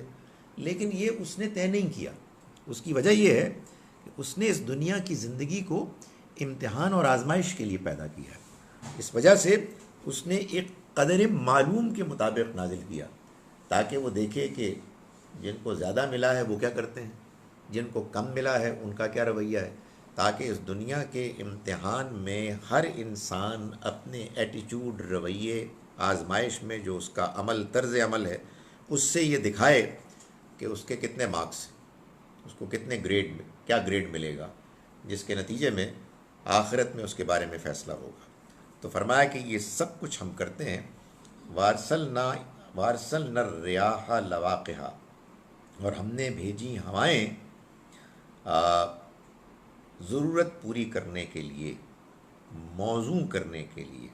فانزلنا من السماء ماء، پھر ہم نے اتارا آسمان سے پانی، فاسقیناکموہ، پھر ہم اس سے تم کو سیراب کرتے ہیں، تمہاری ضرورت کو پوری کرتے ہیں۔ وما انتم لہ بخازنین، اور تم اس کے ذخیرے کو جمع نہیں کرتے، جمع نہیں کرنے کے قابل ہو سکتے۔ یعنی ہم نے تمہارے لیے اسی دنیا سے اٹھایا، بندوبست کیا بادلوں کا، اور تمہیں وہ پانی فراہم کیا جس پانی کی تمہیں ضرورت ہے، تم خود سے تو اس کا بندوبست نہیں کر سکتے۔ وَإِنَّا لَنَحْنُ نُحْيِي وَنُمِيتُ وَنَحْنُ الْوَارِثُونَ، اور ہم ہی ہیں کہ جو زندہ کرتے ہیں، ہم ہی ہیں کہ جو موت دیتے ہیں، اور ہم ہی ہیں کہ جو سب کے وارث ہیں۔ یعنی سب کے لیے ہم نے جو کچھ یہ بندوبست کیا ہے، اس کے بعد ہم باقی رہیں گے۔ ہم ہیں کہ جو سب کے زندہ رہنے، سب کے موت کی شکل اختیار کرنے کے باوجود ہم ہیں کہ جو یہاں وارث باقی رہنے والے ہیں۔ باقی لوگوں کو تو صرف یہاں امتحان کی غرض سے آنا ہے۔ وَلَقَدْ عَلِمْنَا الْمُسْتَقْدِمِينَ مِنْكُمْ، اور ہم خوب جانتے ہیں جو پہلے ہو گزرے ہیں تم سے۔ وَلَقَدْ عَلِمْنَا الْمُسْتَأْخِرِينَ، اور ہم خوب جانتے ہیں ان کو بھی کہ جو بعد میں آنے والے ہیں۔ یعنی یہ ہمارا ایک نظام ہے دنیا کا، جس دنیا میں ہم نے لوگوں کو بسانے اور ان کی زندگی ممکن بنانے کے لیے ہم نے ان کی ضرورتوں کو پرووائڈ کیا ہوا ہے، ان کے لیے وہ ساری ریسورسز ان کو مہیا کی ہوئی ہیں کہ جس کے ہونے کے نتیجے میں ان کی زندگی ممکن ہے۔ اور رہے تمہیں ہم نے زندگی دی، پھر ہم تم کو موت دیں گے، اور اس کے بعد رہیں گے ہم ہیں کہ جو اس دنیا کے مالک ہیں، خالق ہیں، چلانے والے ہیں۔ تم چلے جاؤ گے، ایک اور قوم آ جائے گی، اور ہم جانتے ہیں خوب کہ جو لوگ پہلے گزر چکے ہیں، اور ہم ان کو بھی جانتے ہیں جو بعد میں آنے والے ہیں۔ وَإِنَّ رَبَّكَ هُوَ يَحْشُرُهُمْ، مگر یہ بات اچھی طرح سے جان لو کہ تمہارا رب ان سب کو جمع کر لے گا، اکٹھا کر لے گا۔ یعنی یہ تو آنا جانا اصل میں اس دنیا کے امتحان کے لیے ہے کہ لوگ آئیں، یہاں مسافروں کی طرح رہیں، اپنی ضرورتیں پوری کریں، اپنے اپنے رویوں کے ذریعے سے، اپنے ایٹیچیوڈز کے ذریعے سے اپنی پرفارمنس پوری کر کے جو کچھ بھی صفحات پر لکھنا ہے لکھوا کے آگے چلے جائیں۔ لیکن ایک دن ہم سب کو اکٹھا کریں گے، اور انہو حکیم علیم، یقیناً تمہارا رب وہ اکٹھا کرے گا ان سب کو، بے شک وہ حکمت والا ہے، جاننے والا ہے۔ یعنی وہ حکمت والا ہے، اس وجہ سے اس کا اکٹھا کرنا اس کی اپنی مرضی، اس کی حکمت کے مطابق ہوگا، اور جب وہ یہ سب کچھ کر لے گا تو اس کے بعد حساب کتاب کرنے میں اس کو کسی اور کی مدد کی ضرورت نہیں ہوگی، وہ سب کچھ جانتا ہے، اور جو کچھ جانتا ہے اس کے بعد وہ اس سے جب رزلٹ نکالے گا تو اپنی حکمت کے ساتھ نکالے گا، اور اس کو امیجن کرنا بھی بہت ہی مشکل کام. مائی گڈنس، وہ کیسے کرے گا؟ میں ہمیشہ ہی کہتا ہوں کہ یہ بات تو بالکل سمجھ میں آتی ہے. بڑے بیوقوف ہیں وہ لوگ کہ جو کہتے ہیں کہ موت کے بعد زندگی کیسے ہوگی. یہ تو کوئی پرابلم ہی نہیں ہے. یہ بھی کوئی پرابلم نہیں ہے کہ اللہ تعالیٰ لوگوں کا حساب کتاب کیسے لے گا، لیکن اس کو امیجن کرنا بڑا مشکل ہے. کس کے کیا حالات تھے، کس کے کیا سرکمسٹانسز تھے، کس کو کتنا معلوم تھا، کس کی کیا نیت تھی، کس نے کیا کیا، کس نے کیا نہیں کیا. او مائی گاڈ، یہ اللہ ہی ہے کہ جو فیصلہ کرے گا. کون جلدی مر گیا، کون دیر میں مرا، جلدی مرنے والوں کے ساتھ کیا ہوگا، دیر میں مرنے والوں کے ساتھ کیا ہوگا. اف، توبہ، اتنے سوالات ہیں. اور وہ حکیم ہے. اتنی بڑی تعداد میں اللہ میاں تو نے چینی پیدا کی ہے. چینیوں کو پتہ نہیں کیا پتہ ہے، کیا نہیں پتہ ہے. ایک دنیا ہے ان کی اپنی. ہندو الگ جی رہے ہیں، ادھر پاکستان ہے، پاکستان زندہ باد، پاکستان کا مطلب کیا، لا الہ الا اللہ. ادھر لوگ اپنے کیا چکر ہے یہ سب کچھ. خدا ہے تو ہی جانتا ہے، اور تو ہی فیصلہ کرے گا. دنیا میں لوگ آ رہے ہیں، دنیا میں لوگ جا رہے ہیں، لیکن اللہ ہے کہ جو ہر چیز سے واقف ہے، اور ہر چیز کے واقف ہونے کے بعد وہ جو فیصلہ کرے گا وہ فیصلہ کمپلیٹ وزڈم کے مطابق ہوگا. اس میں کوئی دھاندلی نہیں ہوگی، کوئی گڑبڑ نہیں. اور ایسی سوچ کی بڑی پریشانی ہوتی ہے کہ اللہ میاں تو کر تو دے گا، مگر یہ کوئی حیرت انگیز کوئی تیرے پاس کوئی سسٹم ہے کہ جس میں جو فیصلہ ہوگا وہ آخری حد تک ٹھیک ہوگا. اس دنیا میں آپ یقین جانیں کہ آپ جو مرضی کر لیں، آخری حد تک ٹھیک فیصلہ ہو ہی نہیں سکتا. کوئی امکان ہی نہیں. Absolutely no chance. سو اللہ تعالیٰ قیامت کے روز جب یہ طے کرے گا، اس کے بعد ہر ایک کو ان کا اپنا اپنا انجام ان کی اپنے میرٹ کے مطابق مل جائے گا. چلیے جناب، ان آیات کا ترجمہ میں ایک مرتبہ پھر آپ کے سامنے کر رہا ہوں. بسم اللہ الرحمن الرحیم. ہم نے آج آیت نمبر 9 سے شروع کیا تھا سورہ ہجر کی. انا نحن، اعوذ باللہ من الشیطان الرجیم، بسم اللہ الرحمن الرحیم. یار مجھے یاد پڑتا ہے کہ آج میں جب کلاس شروع کی تو میں نے کچھ نہیں پڑھا تھا، اور جب ایسا ہو تو آپ کو مجھے روک دینا چاہیے. مولوی صاحب پڑھی تھی پھر ٹھیک ہے، ورنہ آپ کو پتہ ہے کہ آج کل وہ اعوذ باللہ نہیں پڑھتی. آج کل وہ بھی ہو رہا ہے نا، وہ ای چیکنگ شروع ہو گئی ہے، آپ کے گھر میں آ جاتا ہے. تو آپ کو مجھے باقاعدہ کر دینا چاہیے، ورنہ آپ گھر میں مجھے بھیج دیں. تو یہ پورا اعوذ باللہ ہونا چاہیے. اعوذ باللہ من الشیطان الرجیم، بسم اللہ الرحمن الرحیم.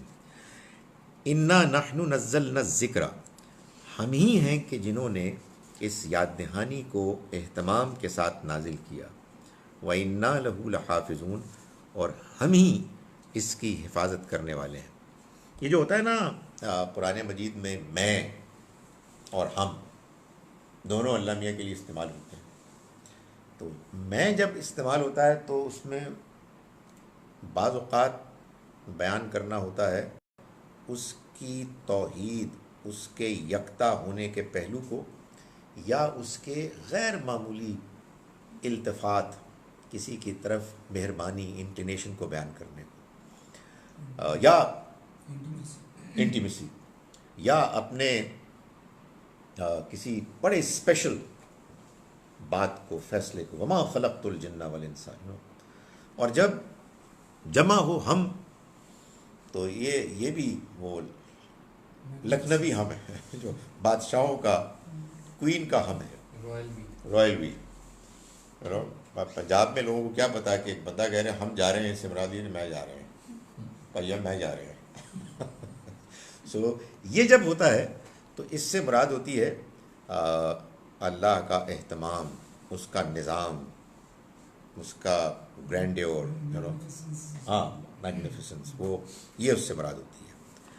وَلَقَدْ أَرْسَلْنَا مِن قَبْلِكَ فِي شِيَعِ الْأَوَّلِينَ، اور ہم نے بھیجا آپ سے پہلے بھی پچھلے گروہوں میں بہت سوں کو. وَمَا يَأْتِيهِم مِّن رَّسُولٍ، اور نہیں آئے ان کے پاس کوئی رسول، إِلَّا كَانُوا بِهِ يَسْتَهْزِئُونَ، مگر یہ کہ وہ ان کا مذاق اڑاتے تھے. كَذَلِكَ نَسْلُكُهُ، اسی طرح سے ہم نے داخل کر دیا فی قلوب المجرمین، مجرموں کے دلوں کے اندر. ہم نے اس کو اتار دیا. لا یؤمنون بہ، وہ اس پر ایمان نہیں لائیں گے. وقد خلت سنت الاولین، اور پہلوں کی سنت، پہلوں کا طریقہ تو گزر ہی چکا.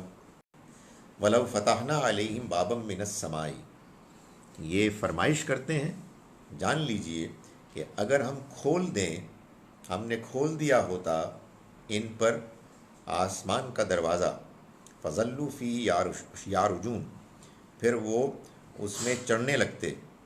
لقالو، تو وہ کہتے، انما سکرت ابصارنا، ہماری آنکھیں تو دھندلا گئی ہیں.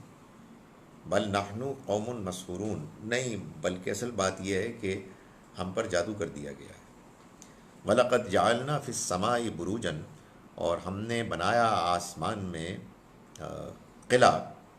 وَزَيَّنَّاهَا لِلنَّاظِرِينَ، اور ہم نے اس کو خوشنما کر دیا دیکھنے والوں کے لیے. وَحَفِظْنَاهَا مِنْ كُلِّ الشَّيْطَانِ الرَّجِيمِ، اور ہم نے محفوظ کر دیا اس کو ہر شیطان مردود کے شر سے. إِلَّا مَنِ اسْتَرَقَ السَّمْعَ، رہا وہ کہ جس نے کوئی سن کر چوری کیا، سنی ہوئی بات اڑا لی. فَأَتْبَعَهُ، تو اس کا پیچھا کیا، شہاب مبین، ایک شہاب واضح نے، واضح شعلے نے. یہ جو میں نے کیا نا، إِلَّا مَنِ اسْتَرَقَ، رہا وہ، یہ اللہ بعض اوقات اس مفہوم میں بھی آتا ہے. یعنی یہ مطلب نہیں ہے کہ ہم نے اس کی حفاظت کی ہر شیطان مردود کے شر سے، سوائے سوائے اس کا تو مطلب یہ ہے کے ساتھ کیا وہ تھوڑے رہ گئے نہیں، رہے وہ کہ جو کچھ چوری کر لیں سن کر، تو ان کا پیچھا کیا ایک واضح شعلے نے، نمایاں شعلے نے. یعنی وہ یہ کرتا ہے. وَالْأَرْضَ مَدَدْنَاهَا، اور زمین ہم نے اس کو پھیلا دیا، ہموار کر دیا. وَأَلْقَيْنَا فِيهَا رَوَاسِيَ، اور ہم نے ڈال دیے اس میں پہاڑ. وَأَنبَتْنَا فِيهَا مِنْ كُلِّ شَيْءٍ مَوْزُونٍ، اور ہم نے اگائے اس میں ہر طرح کی چیزیں کہ جو تناسب کے ساتھ. وَجَعَلْنَا لَكُمْ فِيهَا مَعِيشَ، اور ہم نے تمہارے لیے اس میں طے کی معیشت کی قسمیں. وَمَن لَّسْتُمْ لَهُ بِرَازِقِينَ، اور ان کے لیے بھی تم جن کے رازق نہیں ہو. وَإِن مِّن شَيْءٍ إِلَّا عِندَنَا خَزَائِنُهُ، اور کوئی چیز بھی ایسی نہیں ہے کہ ہمارے پاس نہ ہو اس کے خزانے. وَمَا نُنَزِّلُهُ إِلَّا بِقَدَرٍ مَّعْلُومٍ، ہاں البتہ ہم نہیں نازل کرتے اس کو سوائے ایک معلوم معین مقدار، اندازے کے مطابق. وَأَرْسَلْنَا الرِّيَاحَ، اور ہم نے ہواؤں کو بھیجا، لواقع، کہ جو سود مند ہوتی ہیں، جو آسانی فراہم کرتی ہیں. فَأَنزَلْنَا مِنَ السَّمَاءِ، پھر ہم نے اتارا آسمان سے ماءً، پانی. فَأَسْقَيْنَاكُمُوهُ، پھر ہم نے سیراب کیا تم کو اس سے. وَمَا أَنْتُمْ لَهُ بِخَازِنِينَ، اور تم تو نہیں تھے اس کے ذخیرے جمع کرنے والے. وَإِنَّا لَنَحْنُ نُحْيِي وَنُمِيتُ وَنَحْنُ الْوَارِثُونَ، اور یقیناً ہم ہی ہیں کہ جو زندگی دیتے ہیں اور موت دیتے ہیں، اور ہم ہی ہیں کہ جو اس کے بعد سب کے وارث بھی ہیں. وَلَقَدْ عَلِمْنَا الْمُسْتَأْخِرِينَ وَلَقَدْ عَلِمْنَا الْمُسْتَقْدِمِينَ مِنْكُمْ، اور یقیناً ہم جانتے ہیں ان کو بھی کہ جو تم سے پیچھے آ چکے. وَلَقَدْ عَلِمْنَا الْمُسْتَأْخِرِينَ، اور ہم ان کو بھی جانتے ہیں جو بعد میں آنے والے ہیں. وَإِنَّ رَبَّكَ هُوَ يَحْشُرُهُمْ، اور یقیناً تمہارا رب وہی ہے کہ جو جمع کرے گا ان کو. إِنَّهُ حَكِيمٌ عَلِيمٌ، یقیناً وہ حکمت والا ہے، جاننے والا ہے. یار میں بھول نہ جاؤں، ایک ہندو نے ایک کلپ ابھی ریسنٹلی بھیجا ہے. ویسے تو خیر وہ اور بھی شاید اس کے کلپس ہیں، مگر اس میں اس نے خاص طور پر انجینئر محمد علی صاحب کو خطاب کیا ہے کہ اس نے کہا کہ ویسے تو یہ جو مسلمان لوگ ہیں بہت سارے عجیب و غریب باتیں کرتے ہیں، مگر یہ مجھے سمجھدار آدمی لگے. انجینئر صاحب. تو یہ میرے کچھ سوالوں کے جواب تھے. وہ مجھے خیال اس لیے آیا کہ ایک سوال یہ بھی تھا پہاڑ سے متعلق, اور دوسرا سوال وہ تھا جو غالباً سورہ مومنون میں ہے, آیت نہیں انبیاء میں, کہ جس کے بارے میں ہمارے ہاں بہت سے لوگ یہ کہتے ہیں کہ یہ اصل میں قرآن مجید میں بگ بینگ کا بیان ہے. اس پہ اس نے بہت خوبصورت تنقید کی.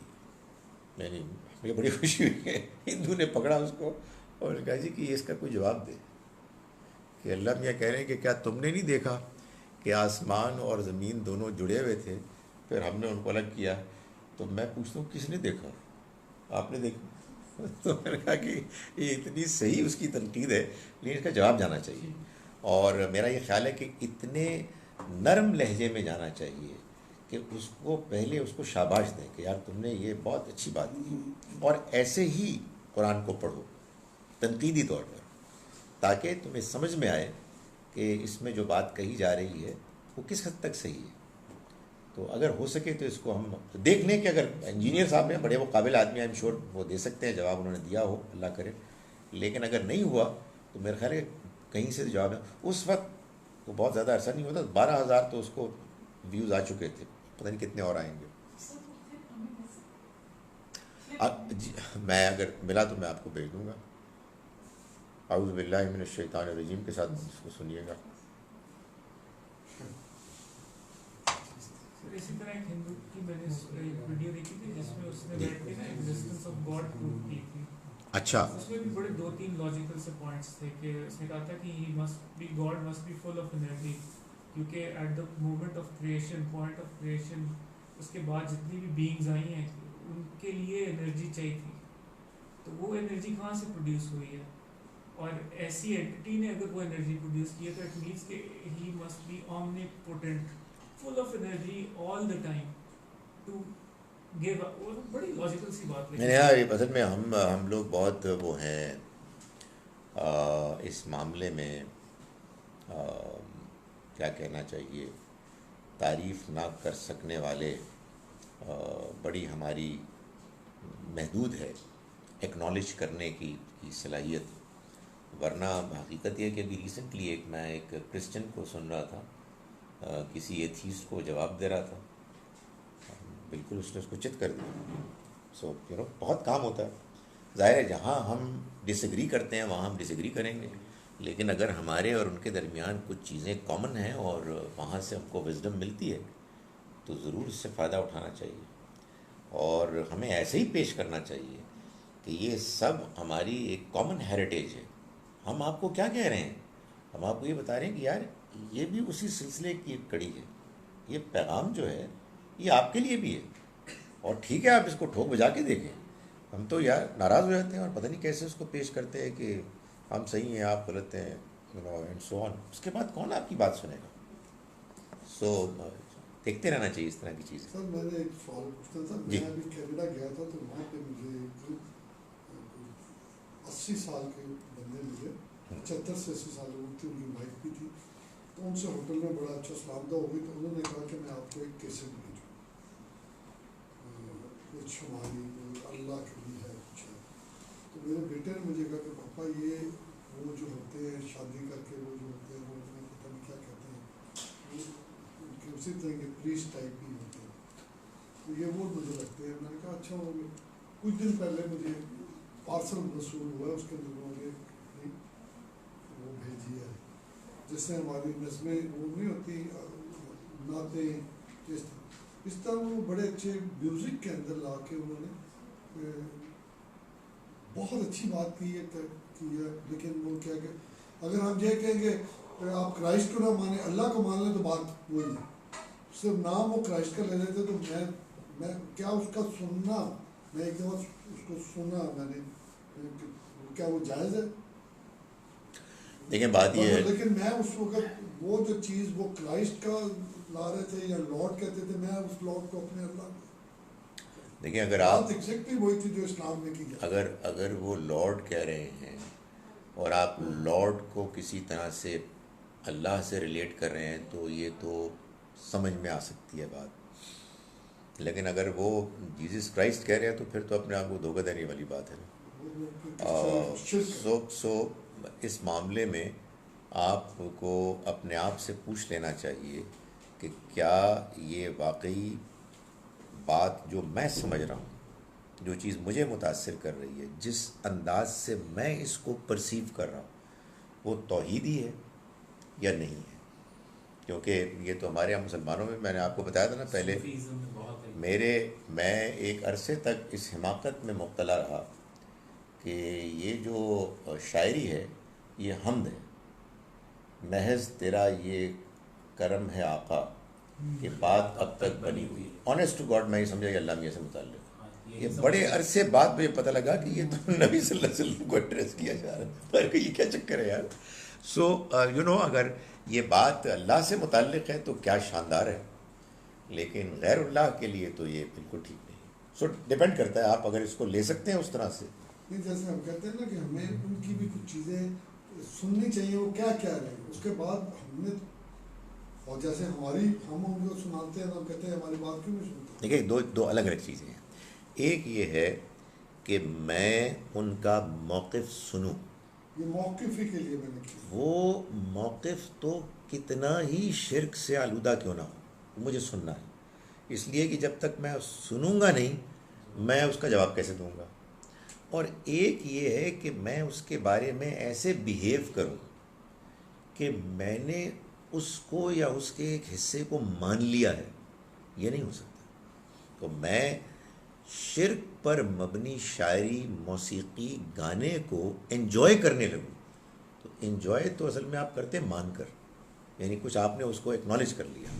تو اگر تو صرف انفارمیشن ہے تو کوئی مسئلہ نہیں ہے، ظاہر ہے اس کو آپ جانے کے یاری ایسی باتیں کرتے ہیں، لیکن یہ جو اس طرح کی چیزیں ہوتی ہیں جیسے شاعری ہے، جیسے قوالی ہے موقف وغیرہ، دیکھ کے مجھے اندازہ ہو گیا کہ وہ شرک کی طرف ہے، بس اس تو کو پھر توڑ کے پھینک دینا چاہیے۔ سر جیسے عموماً سوشل گیدرنگز میں بھی اور کبھی فنڈ ریزرز کی بات ہوتی ہاں۔ ہے، بس ویرندا فاؤنڈیشن ایز ویل، تو وہ ہوتا ہے کہ صوفی نائٹ، کیونکہ یہ بڑا اچھا ہوتا ہے جی، کیونکہ بہرحال اس میں صوفیزم ہے اور ریلیجیوسٹی بھی ہے، ہاں۔ اور لوگ اتنا اعتراض نہیں کریں گے آپ گانا، تو اس کا میرا جواب ہوتا ہے اس سے بہتر ہے پلیز گانا کرا لیں، غزل کرا لیں، کم سے کم صوفیزم کے نام پہ شرک جو ہوگا اس کے ساتھ اپنے آپ کو وہ ہاں وہ لوگوں کو یہ ہوتا ہے کہ کوئی مذہب ہونا چاہیے۔ فنون کے کسی زمرے میں تو بغیر آبسینٹی کی کوئی چیز دیکھ رہے ہیں تو شاید وہ کسی طرح سے میرے نزدیک تو وہ گناہ کے زمرے میں نہیں آتی، تو جو کسی کی آتی بھی ہے تو پر وہ اس گناہ سے بہرحال کم ہوگا جو آپ ایک شرک کریں گے۔ تو یہ صوفیزم اور صوفی نائٹس جو ہوتی ہیں، اور اس میں ہم لوگ سمجھتے ہیں بلکہ کئی دفعہ کہ وہ تو یہ کہہ رہے ہیں، لیکن وہ اللہ کی جو وحدانیت کا حصہ اللہ نے جس طرح بانٹا ہوا ہے، اور وہ شاہ غلام قادر جیلانی تک آیا ہوا ہے وہ والا حصہ جو ہے، یہ اصل میں ہے تعریف اللہ ہی کی۔ یعنی اگر ہم ان سے مانگ رہے ہیں تو وہ ان کا جواب یہ ہوتا ہے کہ اصل میں ہم ان سے نہیں مانگ رہے، ہم کہہ رہے ہیں لیکن مانگ اصل میں ہم اللہ سے رہے ہیں۔ تو یہ آپ کے سمجھنے میں غلطی لگ رہی ہے جناب، اصل میں ہمارا مقصد یہ نہیں ہے، پھر اس بڑا لاجواب کرنے کی کوشش کرتے ہیں۔ وہی ہے نا کہ جو مثال کے طور پر عیسائیوں کے یہاں بھی ہے، اسی لیے اللہ تعالیٰ نے ان کے شرک کو آخری حد تک کنڈیم کرنے کے باوجود ان کو مشرک نہیں کہا، اس لیے کہ وہ اپنے آپ کو موحد سمجھتے ہیں اور اس کی توجیحات کرتے ہیں۔ تو جو ان کا معاملہ ہے وہی ہر کا معاملہ ہوگا۔ خدا تعالیٰ وحدہ لا شریک ہے، اسی نے کائنات کو بنایا ہے، وہی اس کو چلا رہا ہے، وہی عبادت کے لائق ہے، وہی دعائیں سنتا ہے۔ کسی اور کی اس کی الوہیت میں، اس کے نظام کے چلانے میں کسی قسم کا کوئی عمل دخل، پارٹنرشپ نہیں ہے، یہ بات بالکل واضح ہے۔ اور اس میں اگر کوئی کنفیوژن پیدا کرنے کی کوشش کر رہا ہے تو وہ اصل میں نہ صرف یہ کہ خود شرک میں مبتلا ہو رہا ہے بلکہ شرک کو پھیلا رہا ہے۔ اور اس معاملے میں یہ تو نہیں کہتا کہ آدمی کو بدتمیزی کرنی چاہیے، لیکن بہرحال اس میں انسان کو مداہنت، کمزوری بھی نہیں دکھانی چاہیے، آپ کہتے ہوتی ہے تو مشکل لفظ بولتی ہے، حساس ہونا چاہیے، حساس ہونا چاہیے۔ میں نے بڑے عرصے بعد یہ لفظ نکالا ہے کہ اے نہ ہوئے کہ اس طرح کے لفظ کھول جاؤں۔ شرک ہے، یہ ساری قوالیاں شرک ہیں میرے نزدیک، تو میں تو ان کو نہیں سنتا۔ دیکھیں ہو سکتا ہے آپ غور سے سنیں تو ایک آدھ ٹھیک بھی نکلے، نہیں، کوئی ٹھیک نہیں ہے۔ جیسے یہ ہمارے شاعر تھے یار، یہ جو جنہوں بھائی یہ جو کوئی تو ہے جو نظام ہستی چلا رہا ہے، نہیں وہ تو نصرت فتح علی جو شاعر ہیں، نہیں جو یہ نعت بہت قوالی پڑھتے تو ہیں، نہیں ہے بھائی. وہ میں یہی کہہ رہا ہوں ان کی نعتیں بھی بہت اچھی ہیں، وہ بڑے توحید پر مبنی ہیں. کیا نام یار وہ ہمارے تھے بہت اچھی، خود بھی پڑھتے تھے. ہم جیسی ہو ہاں تو عید پہ وہ چیز ہے، لیکن یہ جو قوالی ہے نا اوور آل جیسے ہندو کوئی بھجن ہے صبح، انہوں نے اس کے سے متاثر ہو کے میرے ہمیں قوالیاں بنا رائٹ رائٹ. سر آپ نے کہا کہ اس میں ویکنیس نہیں دکھانی چاہیے، تو واٹ ڈز دیٹ مین؟ خاموشی ویکنیس ہے، اس کو رسپونڈ نہیں ویکنیس کا مطلب جس کو میں ویکنیس کہہ رہا ہوں وہ یہ ہے کہ آپ اپنے عمل سے، اپنے قول سے، اپنے جسچر سے کوئی ایسا امپریشن کریٹ کریں کہ اوکے فائن لیٹس ٹھیک ہے ہم بھی اس کو کچھ نہ کچھ حیثیت دیتے ہیں.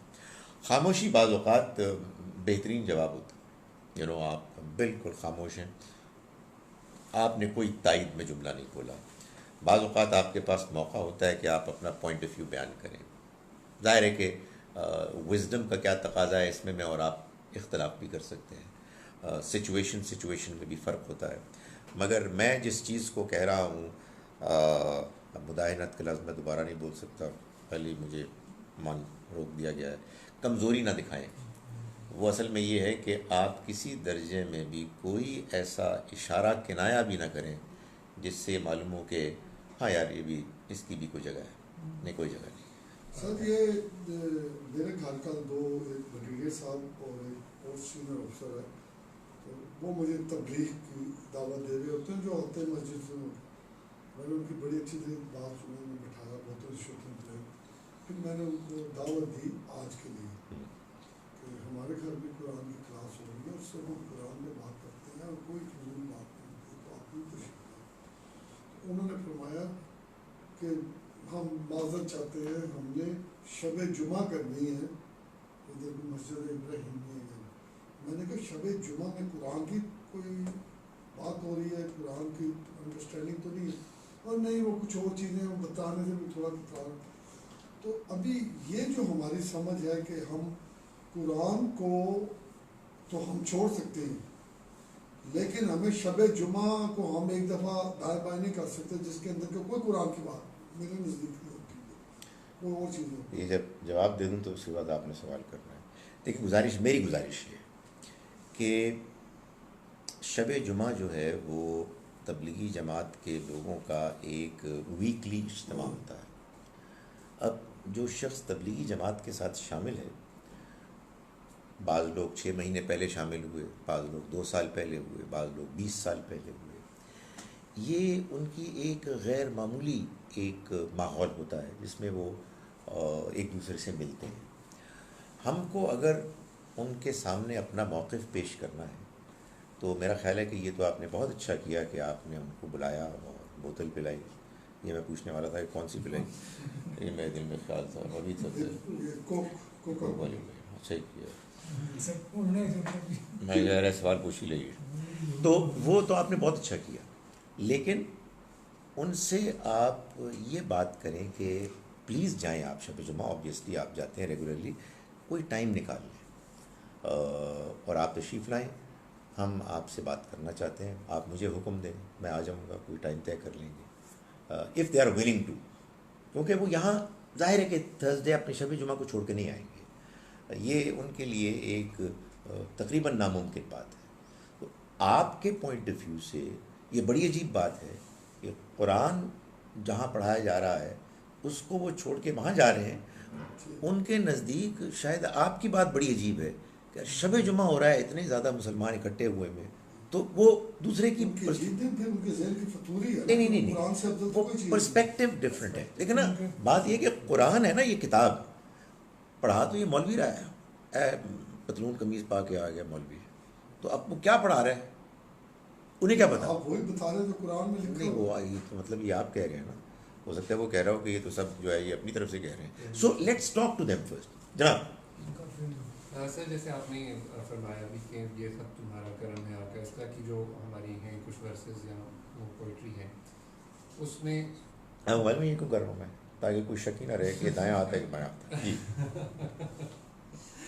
تو سر اس میں یہ ہے کہ وہ یہ ڈول میننگز ہوتے ہیں نا اس میں کہ یعنی دو معنی بات یعنی اس کی ایک وہ بھی کی جا سکتی ہے انٹرپریٹیشن اور ایک جو جنرلی ہے پاپولر وہ انٹرپریٹیشن ہوتی ہے. تو کیا ایسی چیز جس کے اندر جو ایک عام آدمی اس کو بالکل لفظی معنوں میں ہی لے کر ہی انٹرپریٹ کرے گا اس کو بھی چھوڑ دینا چاہیے؟ نہیں میں نے تم کو کہا ابھی گورنر صاحب کے سوال کے جواب میں نے کہا کہ اگر آپ کسی عیسائیوں کی کسی سانگ کو جو بڑی اچھی وہ اس میں ٹیون بنائی ہوئی ہے انہوں نے اور اس میں لارڈ کہہ رہے ہیں تو لارڈ کو اللہ سمجھ کے آپ بے شک مان. سر شاید میں اپنا سوال واضح نہیں کر سکا. یعنی اس میں تو یہ ہے نا کہ اس کلام میں کوئی ایسی بات نہیں ہے جی یعنی صرف کوئی ایک ہستی کا کو آپ نے کہیں کنیکٹ کر لیا. ٹھیک. ایک یہ کہ اس کلام میں بھی امکان ہے کچھ شرک کا لیکن اس کا ایک ادبی اسلوب کلیم کیا جا رہا ہے کہ نہیں یہ ہم اس طرح سے نہیں ہم اس طرح سے کریں یعنی اس کی ایک انٹرپریٹیشن ایسی دی جا رہی ہے جو کہ جس میں شرک نہیں ہے لیکن ایک عام آدمی جب اس کو پڑھتا ہے تو وہ اسے اس لیول پہ انٹرپریٹ نہیں کر سکتا. وہ اگر اسے لٹرل میننگز میں لیتا ہے تو وہاں بات کچھ گڑبڑ ہو رہی ہے. دیکھیں گزارش یہ ہے کہ ہم کو ہر حال میں شرک سے شرک کے شائبے سے بچنا ہے. جی اب اس کی تفصیلات میں کہیں کوئی ایسا کلام ہے کہ جس میں اگر آپ اس میں انوالوڈ ہیں ذاتی طور پر آپ اپنے آپ کو بالکل شرک سے دور الگ رکھتے ہیں اور اس سے حظ اٹھا رہے ہیں کوئی اعتراض نہیں کیا جا سکتا. لیکن کہیں کوئی ایسا فرد ہے کہ جس کے سامنے آپ پیش کر رہے ہیں کہ جو غلط فہمی میں مبتلا ہو سکتا ہے اس سے گریز کرنا چاہیے. یعنی ہماری توحید کے بارے میں حساسیت کا یہ تقاضا ہے کہ ہم لازماً ہر حال میں اس کو اوائڈ کریں. مگر اس کا یہ مطلب نہیں ہے کہ آدمی اتنا زیادہ حساس ہو جائے کہ لوگوں کو چھوڑ دے الگ ہو جائے. نہیں ہمیں دعوت دینی ہے. اصل میں ہمیں اسی معاشرے میں رہنا ہے. اس معاشرے کا حصہ رہتے ہوئے لوگوں کے ساتھ تعلق قائم رکھتے ہوئے شرک کے ساتھ کمپرومائز کیے بغیر ہمیں دعوت دینی اور اس میں ظاہر ہے کہ انداز بدل جائے گا. جیسے صوفیانہ کلام میں کو کہا جاتا ہے نا بلے شاہ سی مرنا نہیں گور پیا کوئی ہو. اس میں ایک میننگ تو یہ لیے جاتے ہیں کہ ہم لوگ یہ اس بلیف کے ساتھ جی رہے ہیں کہ جیسے ہم نے کبھی مرنا ہی نہیں اور جو مرا ہے بس اسی کو مرنا تھا یہ قبر میں چلا گیا. یہ تو ایک بڑی اچھی اس کی انٹرپریٹیشن ہے. ایک اس کی جو صوفی انٹرپریٹیشن ہے وہ یہ ہے کہ ان کو پتہ ہے کہ جو صوفی ہوتے ہیں وہ جب دنیا سے رخصت ہوتے ہیں تو ایکچولی وہ ایک دوسری فارم اختیار کر لیتے ہیں. تو ہم نہیں مرتے یعنی جو گور میں جانی ہے وہ تو میرا صرف یہ جسد جانا ہے میں تو کبھی مرنے والا ہی نہیں میں امورٹل ہوں. یعنی اس طرح کے بھی ایک اس کی انٹرپریٹیشن ہے. ایسے کلام کے ساتھ ہم کیا کریں؟ میں تو اس کو جب بھی سنا ہے میں نے اس شعر کو میں نے اسی پہلے اس میں اس مفہوم میں سنا ہے. بلے شاہ کی تو زیادہ تر شاعری سے شرک ہے اور غور کرو. یہ بہت یہ آپ اس لیے کانفیڈنٹلی کہہ رہے ہیں کہ شکل مبارک میری ہے اور آواز آپ لیکن وہ ظاہر ہے وہی والی بات ہے وہی والی بات ہے. یہی بات ہے کہ جو الفاظ ہیں عام پبلک کبھی کبھار جو ہے پبلک کچھ اور سمجھ رہی ہوتی ہے پر جو رائٹر ہے اس کا یہ جس نے یہ لکھا ہے ہو سکتا ہے کہ وہ اس کی انٹینٹ کچھ اور ہو. تو ہمارے پاس آپ کا بس ایک مجھے بہت اچھا یاد رہتا ہے کہ ہمارے پاس وقت کہاں ہے کہ اللہ کی کتاب کو پڑھنے اور سمجھنے کا تو وقت نہیں. تو بہت سارے شعروں کا بہت کلام اچھا بھی ہوگا اور اس میں کچھ شرک کی باتیں بھی ہوں گی تو ان کو پڑھنے کا کہاں موقع ملے اتنا زیادہ. لیکن لوگوں کا رجحان دیکھتے ہیں مذہبی تو پھر بہت اس میں بعض اوقات بڑی زبردست سنا ہے لٹریری بیوٹی ہوتی ہے جس کو کہ لوگ پھر وہ متاثر ہو جاتے ہیں. جیسے بابا بلے شاہ کی شاعری ہے تو بس لوگوں کو سمجھانا چاہیے کہ آپ کو اپنی لمٹس کے اندر رہنا ہے. شاعر کوئی بھی ہے شاعری کیسی بھی ہے جو حدود بتا دی گئی ہیں ان سے ہم آگے نہیں بڑھ سکتے. ہو گیا جی؟ اچھا جی ارشاد.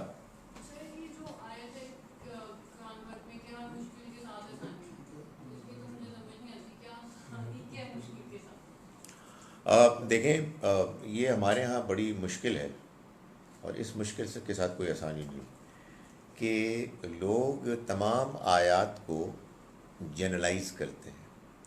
یہ جو سورہ علم نشرہ میں ہے وَإِنَّ مَعَ الْعُسْرِ يُسْرًا إِنَّ مَعَ الْعُسْرِ يُسْرًا یہ اصل میں نبی اکرم صلی اللہ علیہ وسلم کی تسلی کے لیے اللہ نے آپ کی زندگی میں جو آگے آسانیاں ہیں ان کو بیان کیا ہے. سو یہ آپ سے متعلق خاص ہے. اس میں کوئی شک نہیں کہ اللہ جہاں ہم بندوں کو مشکلات میں مبتلا کرتا ہے آزمائش کے لیے، وہ کیا مبتلا کرتا ہے، اصل میں ہم خود ہی ہو جاتے ہیں. وہ تو راستے کھولتا ہے، وہ رکاوٹ نہیں کھڑی کرتا. اور ساتھ ہی ساتھ وہ آسانیاں بھی دیتا ہے، ہمتیں بھی دیتا ہے، اپنی عبادت کا موقع دیتا ہے، دعا کرنے کا موقع دیتا ہے، ساتھی دے دیتا ہے. یہ سب اپنی جگہ پر ہے.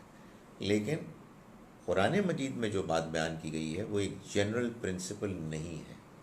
یعنی یہ ہیں آپ سے متعلق ہے، یہ آپ کو بتایا جا رہا ہے. الم نشرح لک صدرک ووضعنا عنک وزرک الذی انقض ظہرک ورفعنا لک ذکرک. یہ 4 آیات تو آپ سے متعلق ہیں، تو یہ 5ویں جنرل پرنسپل کیسے ہوگی؟ فَإِنَّ چنانچہ ہے پیغمبر، اِنَّ مَعَ الْعُسْرِ يُسْرًا، اِنَّ مَعَ الْعُسْرِ يُسْرًا. یہ جس مشکل تنگی کی وجہ سے اس وقت آپ اپنی طبیعت پر بوجھ محسوس کر رہے ہیں، اس کے بعد آسانی ہے. ہم آپ کو بتا رہے ہیں اس کے بعد آسانی. 2 مرتبہ دہرایا گیا. فَإِذَا، پھر آگے دیکھیں یہ درمیان میں سے جنرل کیسے. فَإِذَا فَرَغْتَ فَانْصَبْ، کہ جب آپ فارغ ہو جائیں تو آپ کمر کسیے.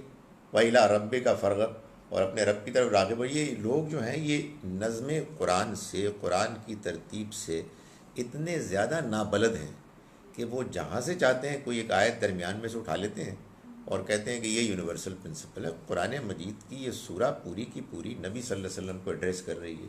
یہ کیسے ہو سکتا ہے کہ پہلی 4 آیات حضور سے متعلق ہیں، آخری 2 آپ سے متعلق ہیں، اور یہ درمیان میں 2 ہیں یہ سب سے متعلق ہیں. اور اس کا لنک سورہ دوحہ سے.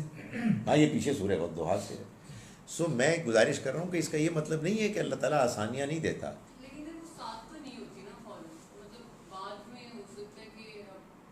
ٹھیک ہے آپ کی بات.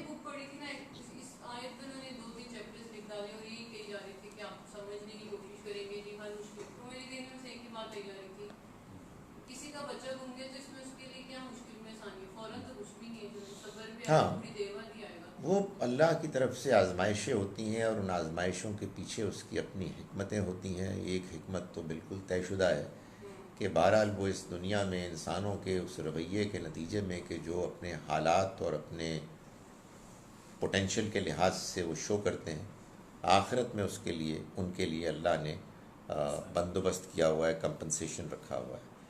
دنیا میں کیا کیا کس کے لیے وہ فراہم کرتا ہے امکانات، یہ کیس ٹو کیس بیسس پہ اس کے یہاں فیصلہ ہوتا ہے. وہ حکیم ہے، وہ علیم ہے، وہ رحمان ہے، وہ رحیم ہے. وہ لوگوں کے معاملے میں ان کے جو بھی صورتحال ہے اس میں اپنے فیصلوں میں ان تمام اپنی خوبیوں، خصوصیات اور صفات کو ملحوظ رکھتا ہے. مگر ظاہر ہے کہ ہر کیس ڈفرینٹ کیس ہوتا ہے، اور اللہ ہی بہتر جانتا ہے کہ کس کے ساتھ کوئی معاملہ کیوں ہوا، اور اس میں اللہ کے پیش نظر کیا اسکیم ہے. مگر سازش کے مطابق تو آپ سے کچھ اور آپ نے کہنا تھا. جی جی جی جی سازش یہ تھی کہ انہوں نے کہا تھا کہ ہم کو یہاں ترجمہ پڑھنا چاہیے، تو میں نے ان سے کہا تھا کہ آپ بولیں گی اور میں بولوں گا، لیکن انہوں نے بولا ہی کچھ اور ہے. ہو سکتا ہے کہ ان کا ارادہ ہاں یہ ہے فیزیبل کہ ہم یہاں آئیں اور پہلا حصہ جو ہے کوئی آدھا گھنٹہ ترجمہ ایسے پڑھیں کہ لوگ بھی اس میں شامل ہوں اور وہ اس کو دہرائیں، اور اس طرح آہستہ آہستہ وہ یہ محسوس کریں کہ ان کو ترجمہ آ رہا ہے.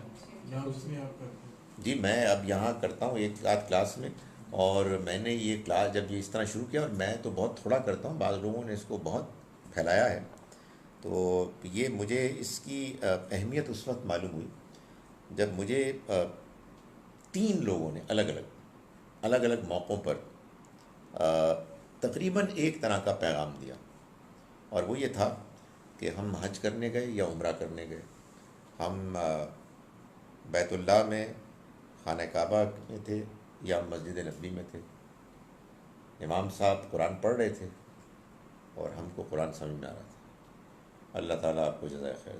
سبحان اللہ. اور کیا چاہیے یار. کہ مسلمان قرآن کو ایسے پڑھنے لگیں کہ ان کو براہ راست سمجھ میں آنے لگے. تو یہ میں آپ کو بتاتا ہوں کہ یہ ایک مستقل مزاجی کے ساتھ ریگولر پریکٹس کے نتیجے میں یہ ہو جاتا ہے. پھر تو ضرور کرنا چاہیے. اس کا نتیجہ یہ نکلے گا کہ کلاس شروع ہوگی 7 بجے اور 7:30 بجے تک یہ سلسلہ جاری رہے گا, اور جو قرآن کا ترجمہ اور تفسیر ہے وہ 7:30 شروع ہوگی, اور اس کو ہم تھوڑا کر لیتے ہیں. یہ تھوڑا کیوں کر لیتے ہیں, ہم یہ آدھا گھنٹہ بڑھا دیتے ہیں. بڑی مہربانی آپ کی. الحمدللہ اس سے تو زیادہ کوئی اچھی بات ہی کوئی نہیں ہے. تو اس کو کر لیں شروع اگلی مرتبہ سے. ٹھیک ہے جی. اس میں صرف یہ ہے کہ آپ یہاں پہ میری گزارش, مجھے کئی چیزوں سے محسوس ٹائمنگ جب آپ ساتھ میں کرتے ہیں وہ ہم اوور آل فیسیبلٹی کے لیے کرتے ہیں, سب کی فیسیبلٹی کے لیے اپنے بھی شامل کر کے. لیکن الحمدللہ اللہ کا یہ تو بہت بڑا کرم ہوگا کہ ہم جتنی دیر بھی یہاں کی نشست کریں ہمارے لیے تو اس سے بڑی کیا نعمت کی بات ہے. اس لیے چلیں جب بھی سازش کامیاب ہوگی انشاءاللہ. پھر اگلی جی جی جی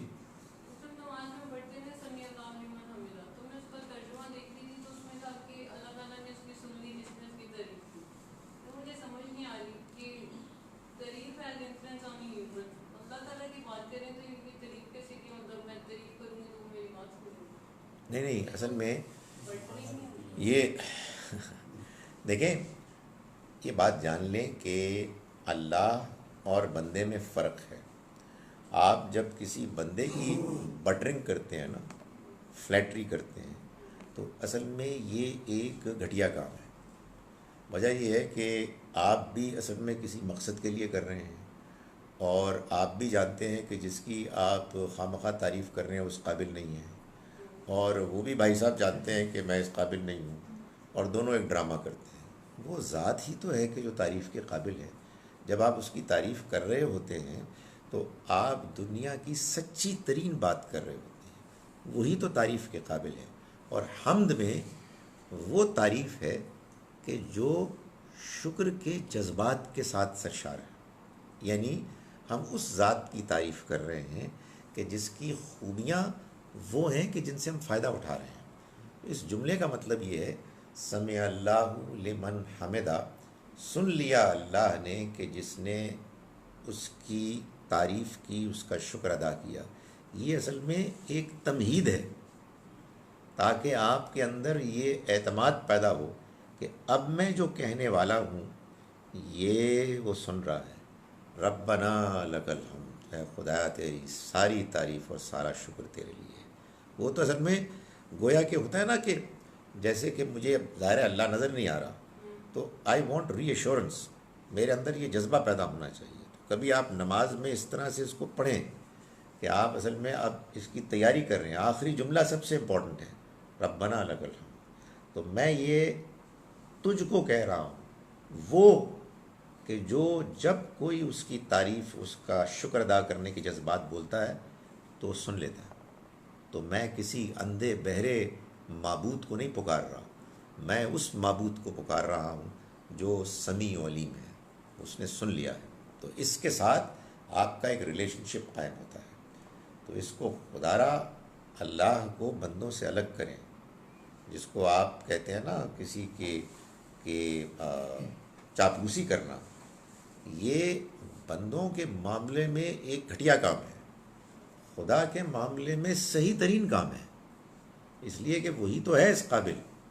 اس کی اگر تعریف نہ کی جائے تو کس کی جائے. اور یہ جان لیں ایک اور بات بھی, یہ بھی لوگوں کو بڑی غلط فہمی ہوتی ہے, خدا کی کوئی ضرورت نہیں ہے, اس کی ضرورت ہے ہی نہیں. وہ تو اصل میں میری ضرورت ہے, مجھے وہ سب کچھ دے رہا ہے تو میں اسے اٹھا رہا ہوں کہ دیا گیا آپ نے, کیا کیا میرے ساتھ آپ نے. یہ تو بڑی بدتمیزی ہے. آدمی جو کچھ اس نے دیا ہے اس کا اعتراف کرے اور اس کا شکر ادا کرے. تو جب آپ یہ کریں گے تو آپ کے اندر وہ جذبات پیدا ہوں گے کہ جو اصل میں جذبات عبادت کا اصل مقصد ہدف ہے. صلاۃ اللہ میں سجدے کی دعاؤں میں ایک ٹکڑا آتا ہے نا, لا اسی